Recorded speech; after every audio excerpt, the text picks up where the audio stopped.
30th of January 2023. In this Skidmark I'm going to talk again about load shedding and what you can do to retain some portion of civilization during the dark hours. And it is important that we actually think seriously about this after the government has acknowledged that the load shedding will be with us most probably for the next 3 years. And I'm now referring more to my generation. We have a problem, and that is that a lot of the things involved in backup systems is totally Greek to us. We don't understand the things. We don't have a clue what the salesman is talking about. And to make it worse, you are frustrated, you are angry, and you are confused, and you're highly irritable. And that places you in a mindset where you are easy prey for a smooth talker, because they will zoom in on all these emotions to convince you that what he is offering is the right thing. And I'm not going to try and give you solutions per se. I did a live show last Friday on lovinglife.tv, and I discussed basically the same stuff. And from the questions that I saw and from the questions I got, I can see that confusion is reigning supreme. Now, what we must look at is to find a solution to allow you to stay in the zone of living in a civilized country. And that is difficult. There are things that are being thrown around like going off the grid, and then they talk inverters, and they talk batteries, and they talk watts and amps and volts and heaven knows what. And with every item that he mentions, your confusion just goes bigger. And there's a lot of fly-by-nighters out there in the solar game. A lot of retired teachers and teachers that took packages is now all of a sudden they are solar specialists. And people has burnt their fingers tremendously with solar solutions. The first thing that you have to understand is that it is vital that you do a proper analysis. Survey your environment and evaluate it properly so that you can be sure that you know what you're going to need to tide you over a 2-hour or a 4-hour load shedding session. And I'm going to use an analogy of water tanks. If you have a 10-liter tank and you have a 50-liter tank, and both tanks has got the same tap on it, if you open those taps wide, obviously the small tank is going to be empty before the big tank. Now, what you must now do is try and envisage every piece of equipment that you want to keep alive is a tap. So if you've got that 50-liter tank with one tap on it, when you open it, it's going to take a certain amount of time before it's empty. But if you put 6 taps on it, it's going to go empty a hell of a lot faster. And the tank is your battery, the water is your power, and the tap outlets, those are the pieces of equipment that you are hooking to the system. Now what you must find is you must find a tank that is big enough, last for 4 hours when the water is open, when all the taps are open. Now what happens a lot is people buy a solution and then they overload it and they put too much equipment on it. Now most of the systems the overload switch will trip when you reach the limit. But say you don't reach a limit, you're just close to the limit, you're going to drain that battery very quickly. And it's not going to last 2 hours or 4 hours. And if you do that, you are also going to ruin that battery. Now, many of these salesmen will hit you first and tell you the battery has got a 10-year life guarantee or a 5-year guarantee or some years guarantee. The problem is, every battery has got a limited number of cycles that you can recharge it. And you must have seen it with some of your old rechargeable torches. After a few years, you recharge that torch and you take it out and you walk into the garden and 2 minutes and the thing is flat. Although it said fully charged when you plugged it out. It just can't retain the charge anymore. And that's what's happening with the battery backup systems as well. You reach the end of life of that battery.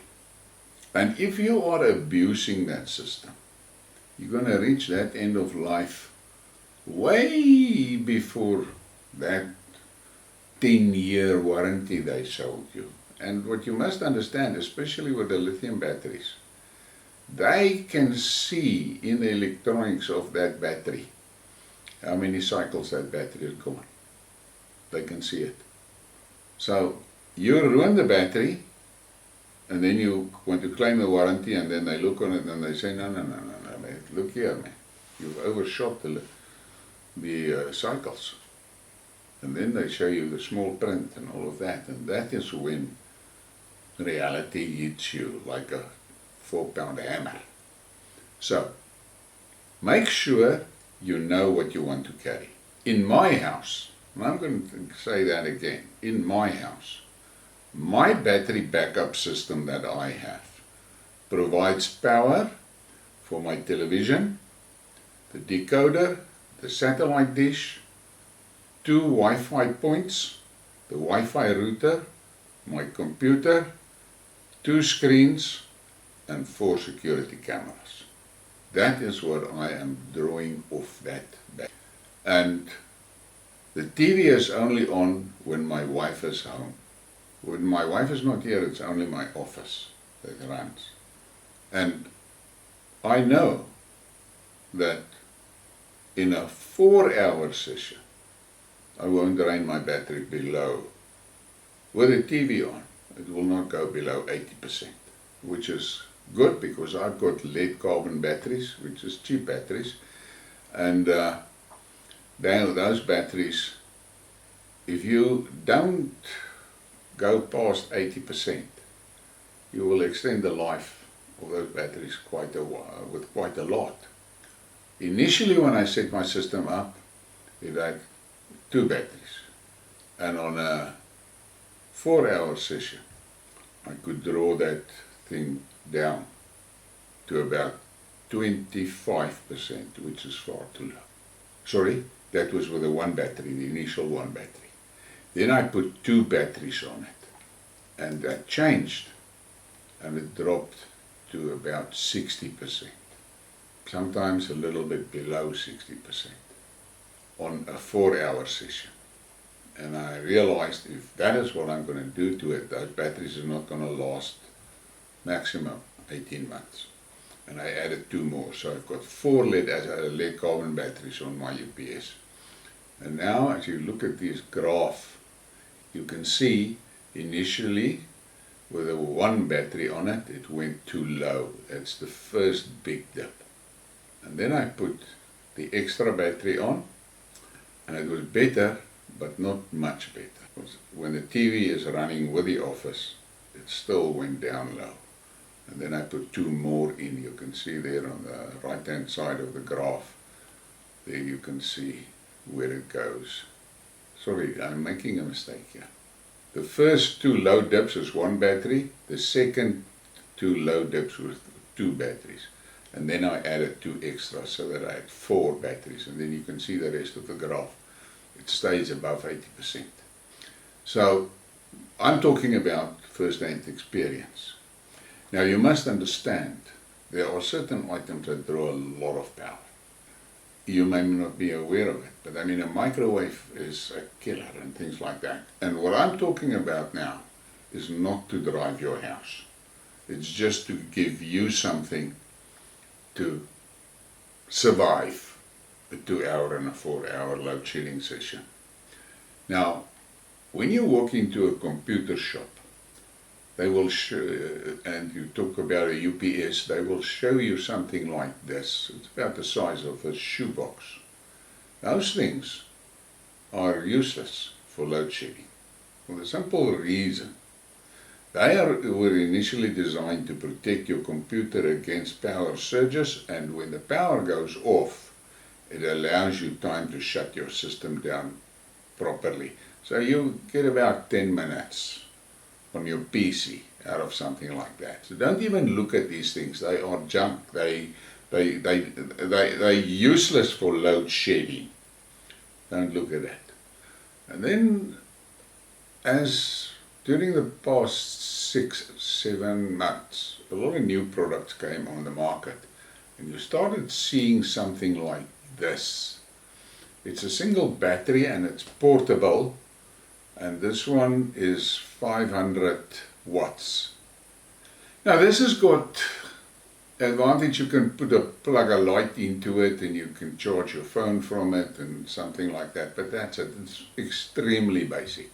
If you put a TV and things on that, it's not going to last. It's going to give you maybe a life of 30 minutes or what, and then it's done. And the problem is that thing takes 8 to 9 hours to recharge.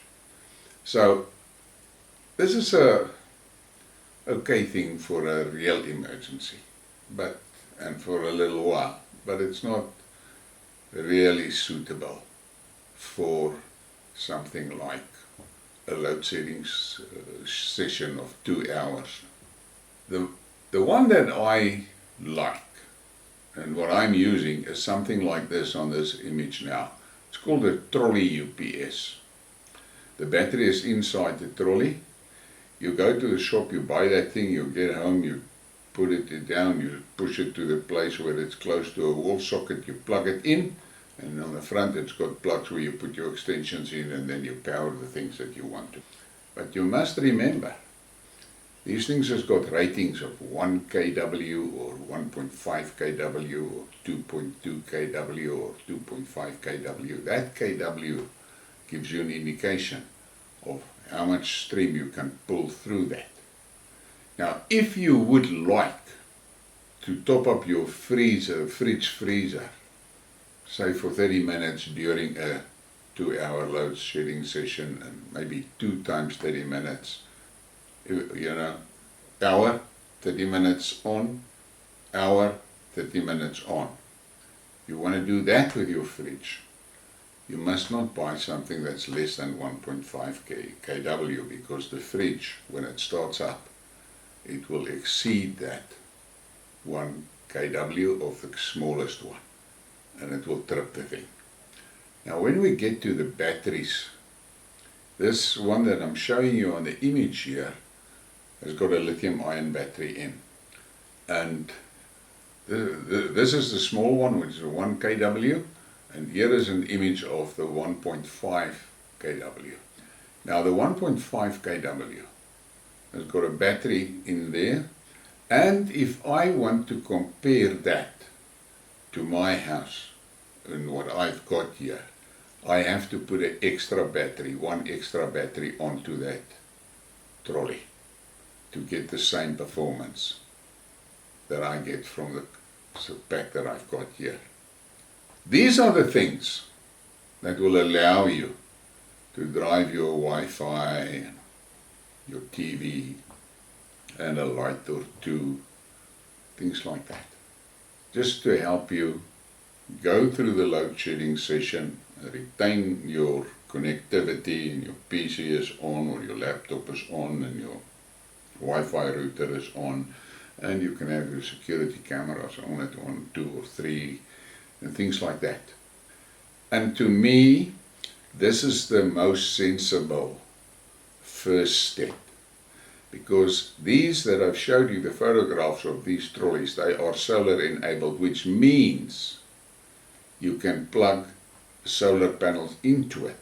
So during the day, if it's load shedding, that solar panels will provide the power to the UPS, and you will not be drawing so much from your batteries, because it will feed you the solar power before it takes from the battery. And that has got an advantage that at the end of this load shedding session, you're not going to need that much power to recharge your batteries, because your batteries are not too flat. In my situation, my batteries comes back after a load shedding session to about 98% in 4 hours. In 6 hours it's full. But many times, especially with stage 6, you get only a 4-hour stretch of power. And that is not enough to fully recharge your UPSs. Keep that in mind. That is why you need to be very sure of what you want to draw from it. But now typically, if you look at this one that is on the screen, which is the 1.5 kilowatt one, this will work for most people that are living in a small flat or a garden flat or something like that. And all they want is they want to be able to watch their TV while the power is gone, and have their phones working and the Wi-Fi working and things like that. And this will do it. And something like this is going to cost you in the vicinity of 25,000 rand. But if you add the solar panels with it, it's going to be a little bit more expensive. But once again, and I have been asked about it, why do I like the trolleys? And I said this is specifically for a specific audience.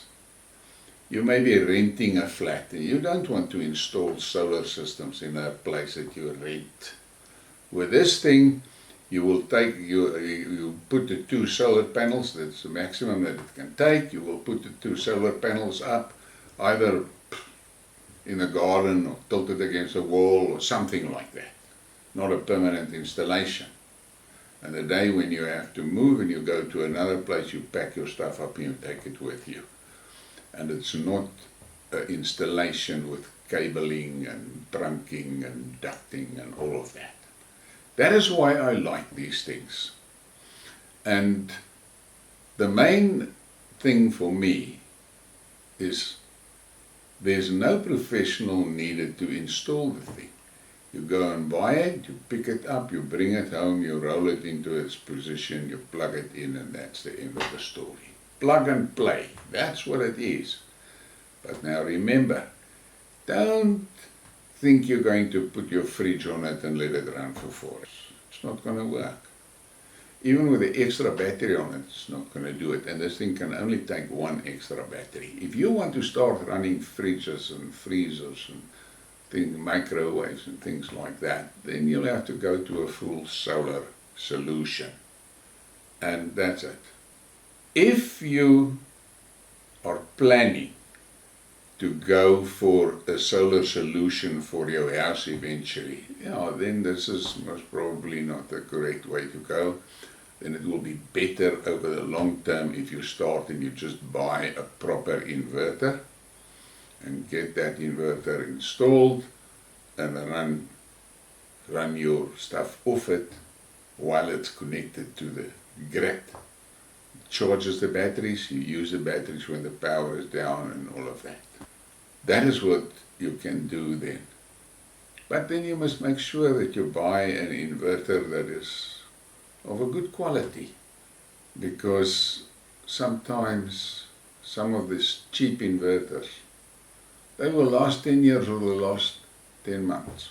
That's the toss-up. If you buy a proper brand well established and well known, you're going to pay more for it, but you're going to have the warranty and the guarantee and the service and everything that comes with it.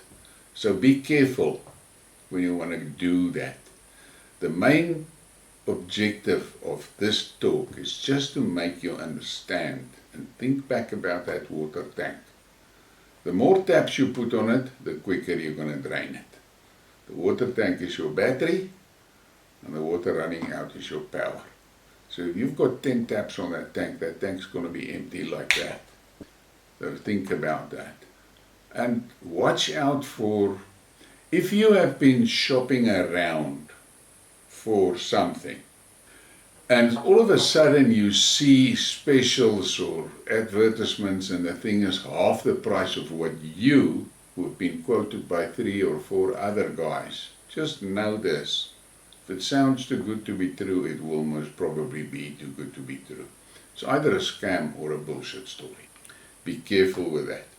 What I will do is, in the description of this, I will put my son's contact details in there. He sells solar stuff, but he sells the expensive stuff, but he can get cheaper things if need be. And now I want to say this to you. The dealers are not very keen on the trolleys, for the simple reason that the consumers buy those trolleys and then they overpower it. They put too much stuff on it and they ruin the battery, and then they come back and say the UPS is not working. In the meantime, it was they themselves that ruined the battery. Because it's easy to ruin the battery. You can just plug in too much stuff into it. And then it's going to cost you money. Now, to be fair, to retain a fairly manageable level of civility while it's black out there, you're looking at spending between about 15,000 Rand and 30,000 Rand. 15,000 Rand entry level, and that's the first trolley that I've showed you. There's the image again. That's a 1 kW with 1 battery in it. And you have the advantage that you can put an extra battery if you want to. That thing is about 14,000 Rand. The 1.5 kW is 24,000 Rand with 1 battery. And then you'll have to, as I said, in my case, I'll have to put an extra battery in to get the same as what I have. So I'm looking most probably about 30,000, 32,000. But the beauty of this thing is the fact that you can plug solar into it. That makes a huge difference. Because during a bright sunny day while you're in load shedding, you're using the sun and you're not using your batteries. So if you have the money to go that way, then this is a good option. But now you're at 32,000 Rand. And now you're getting close to the place where you can buy an inverter and a battery. You know, the plain inverter on its own and the battery on its own, but that needs to be installed by a qualified electrician and solar installer. So if you want to just retain a little bit of comfort, this is the option that I myself am using it.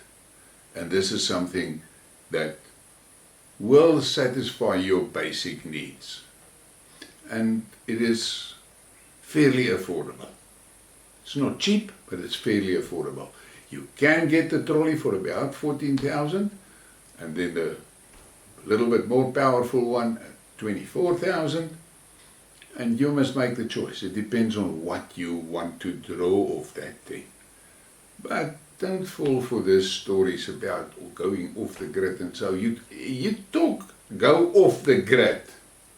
You start at 150,000 and it will end most probably at 450. This morning I heard about a guy that went off the grid in November last year and cancelled his Eskom connection and everything, and late December lightning struck his operation there and ruined it. And he's now 6 weeks without power. So going off the grid is statement that is abused, because it is a lot of money, and your problem is you have to build in the redundancy. Like today here in the Lowveld, it is heavily clouded.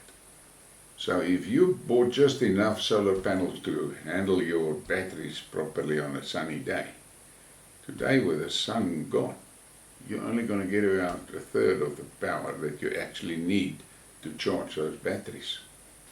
So you have to build in the redundancy, and that is expensive. It's costing money.